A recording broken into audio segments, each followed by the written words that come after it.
So the main task of the Hearing Voices Network in England is to promote a different way of thinking and helping people who hear voices.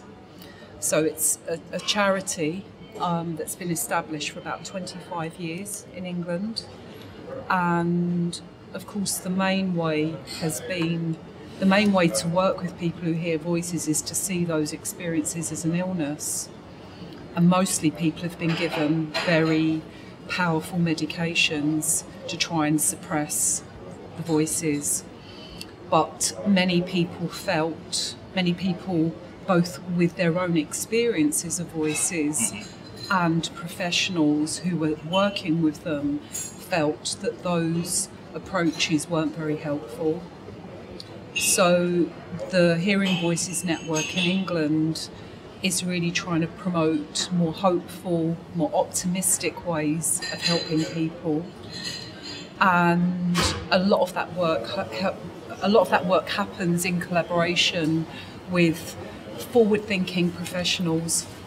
So we work with psychiatrists, we work with psychologists, social workers, different kinds of therapists, nurses, and of course many of those people in their traditional training were taught that these experiences are an illness. But lots of people didn't necessarily believe that, and also in their work with people saw the limits of just medicating people, saw that people who were just medicated and were not encouraged to talk about their experiences got really fat, were very tired, were not motivated to think about their experiences because nobody was encouraging them.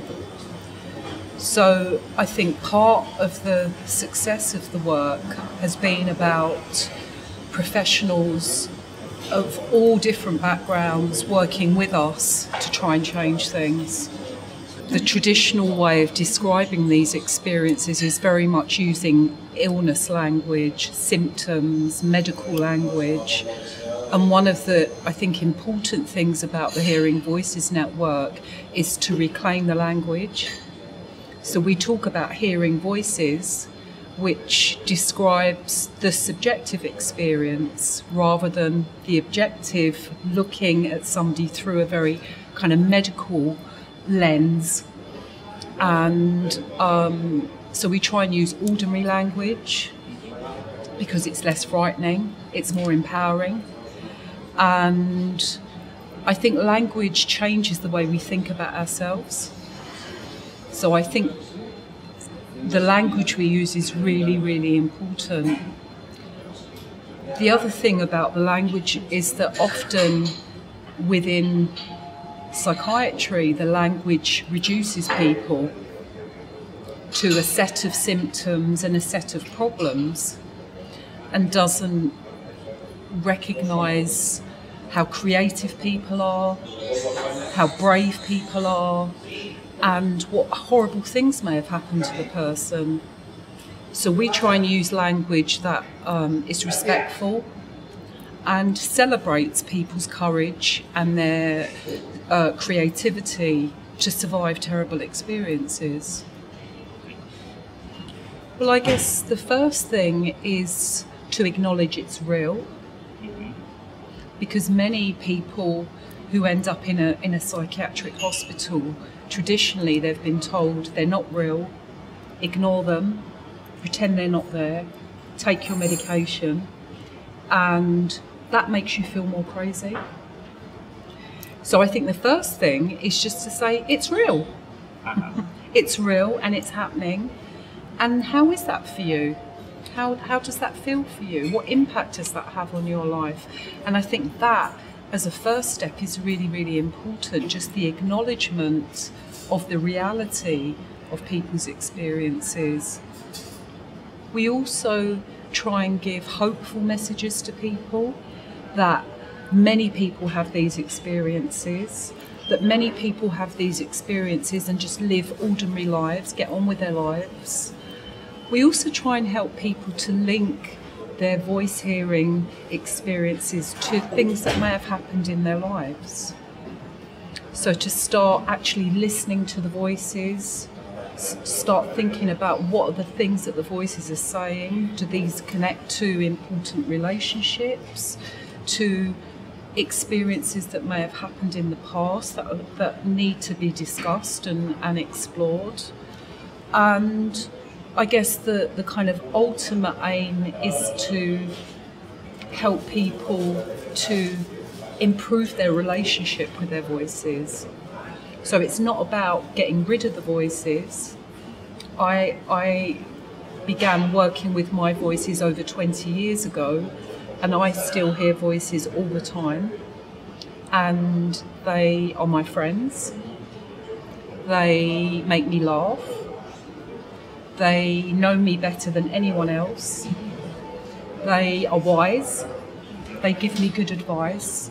But that came after lots of work with them and understanding their pain and building better relationships. Does that make sense? Yeah, absolutely. Absolutely. So voices can appear suddenly in someone's life, often after an overwhelming experience, a traumatic experience, and often if the person feels very alone. I think a combination of feeling overwhelmed and maybe ashamed and isolated, very powerful things that can lead to somebody starting to hear voices. Some people begin hearing voices when they're very small. I was a small child, so my voices have been there for most of my life, whereas I've met people and their voices may come when they're 10, 20, 30. So it can happen at any time, but it is common when people are quite young too. So the reason why some people may have experienced a trauma and not hear voices and other people do, what the research is currently saying is often that's because their experiences have been more extreme. So within research, they talk about a dose response. So the more bad things, the earlier, the more frequent, all of those things will increase the chances that you will go on and have these experiences. I think one of the so for example, there's quite a lot of research looking at the impact of something like childhood sexual abuse, which there seems to be quite a powerful link for some people between their experiences of childhood sexual abuse and then going on and hearing voices. And again, what the research says is that often those experiences happened earlier. It may have happened more frequently. There may have been multiple kinds of trauma. And I think often the isolation and not being able to talk, there's quite a lot of powerful research that shows that children who are sexually abused, who are believed, who are supported, can recover really, really well. So the problem is often about being silenced, I think. That seems to be one of the mechanisms maybe where people then go on and begin to hear voices. So some people are curious about why is it if you work with your trauma, do the voices continue? As far as I'm concerned, voices are not an illness. Mm-hmm. One of the problems is that psychiatry has made voices a symptom of an illness. Before psychiatry, voices were part of the human experience. And in many parts of the world, voices are seen as a gift or just ordinary, just a part of being human. So for me, it's not a problem to continue to hear voices. It enriches my life, and I don't see it as something to feel ashamed of or a problem. I see it as a gift, that I have capacities that maybe other people don't. So for me, it's not, the work isn't about getting rid of the voices. That doesn't equal health or healing.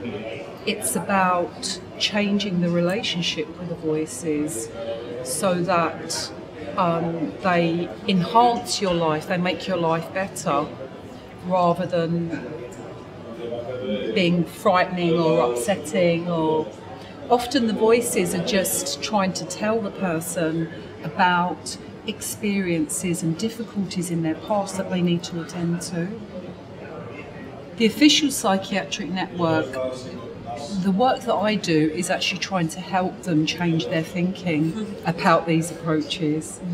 And often when I go to very medical conferences, and there may be 200 psychiatrists, initially that's...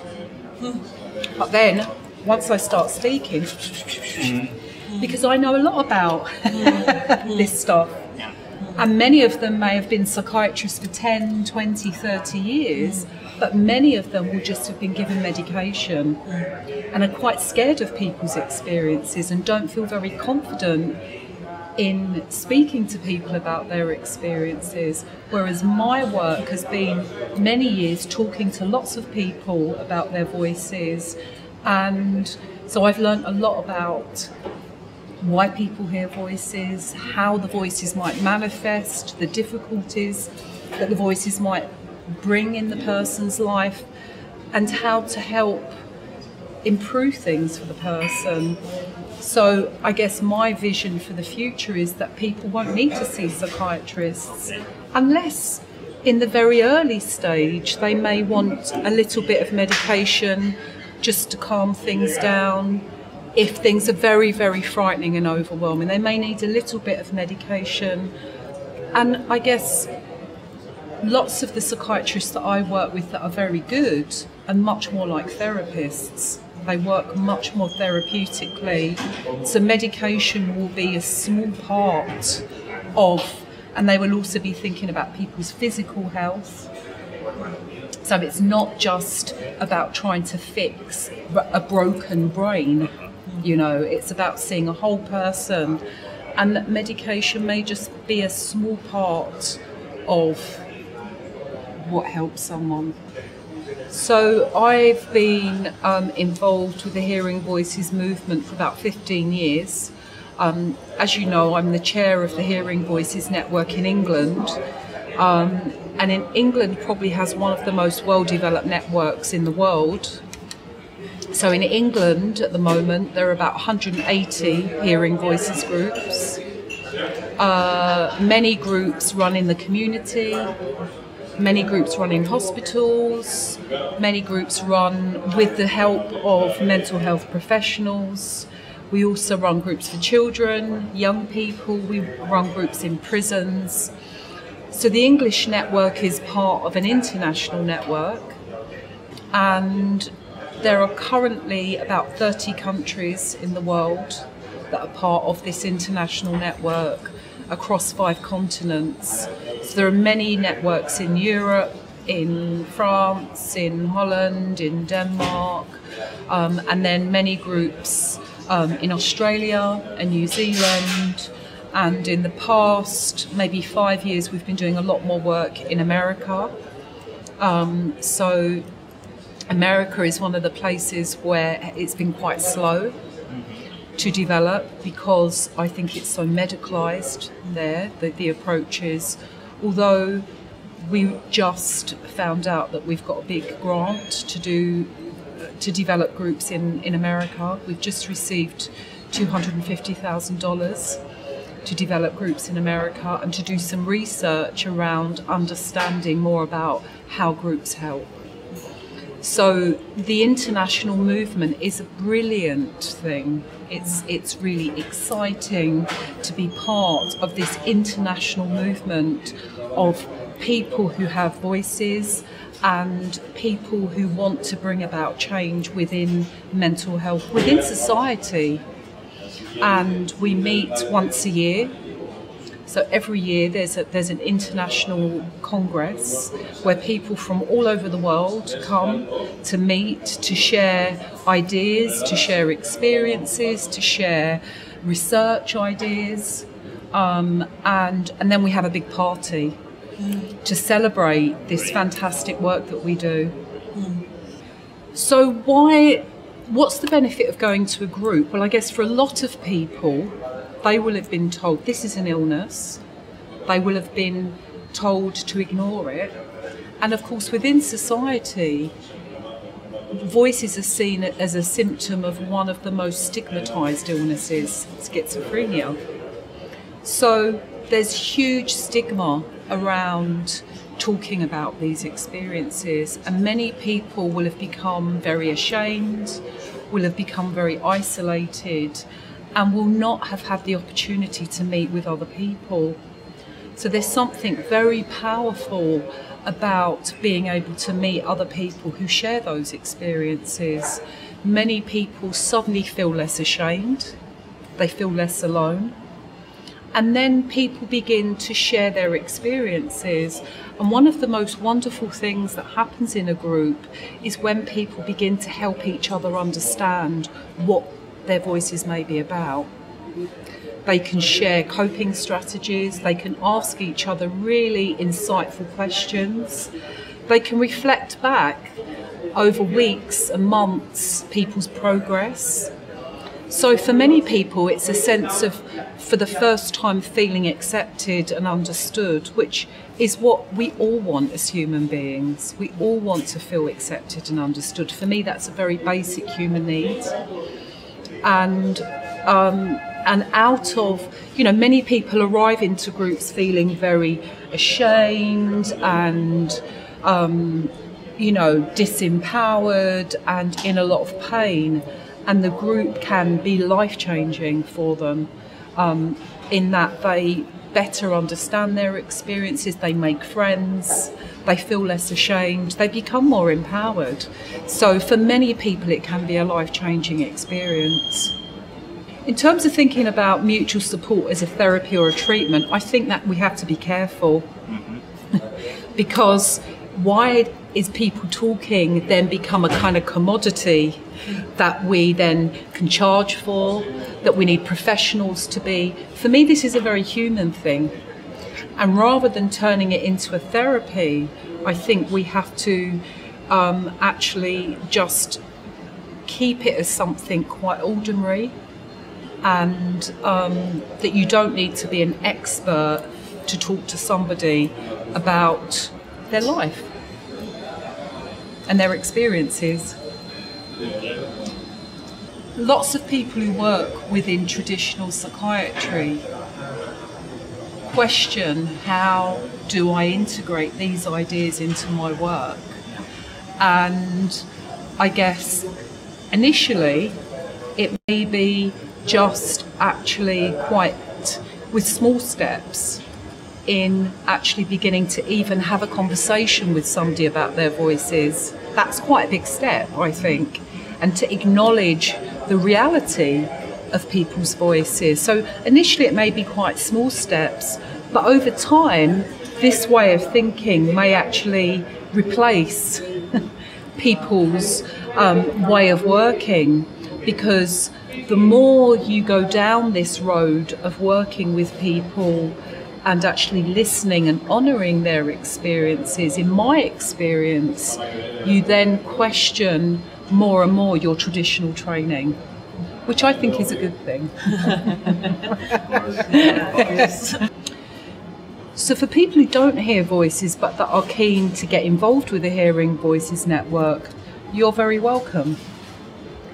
Much of the work internationally has been a collaboration between what we would call experts by experience, so people who have the experience, and experts by profession working together to bring about the emancipation of voice hearing. So one of the things that Marius Rom, the psychiatrist who was one of the pioneers of this approach, one of the things that he talks about is, for example, thinking about slavery. I think it's quite a good comparison or analogy that when people, slave abolitionists, were trying to end slavery, it was people, black people, white people, all people working together because they believed that that was wrong. So for me, this is about a human rights issue. And I believe we all have a right to participate in bringing about change for people. I'm really delighted that this approach is coming to Spain. I think that for voice hearers, people who hear voices in Spain, it's so important that this approach is becoming better known, because I have seen hundreds of people around the world change their lives, go from being disabled and deeply unhappy and in a lot of pain to transforming and getting their lives back. People like me and many, many people. And I think that's so important. So I'm delighted that this approach is coming to Spain. I'm delighted that there are many professionals that are interested in this. And I hope too that families will get involved, because of course part of what has made this approach so successful is the involvement of family members who have been heartbroken at seeing the impact of the traditional way of working with these experiences, or not working with these experiences, on their loved one. So I hope that for voice hearers, for families and for professionals, that this will inspire them, and that this will bring about much needed change within mental health within Spain. I'd love to do training in Spain, yeah. Especially when it's so sunny and warm. Yeah.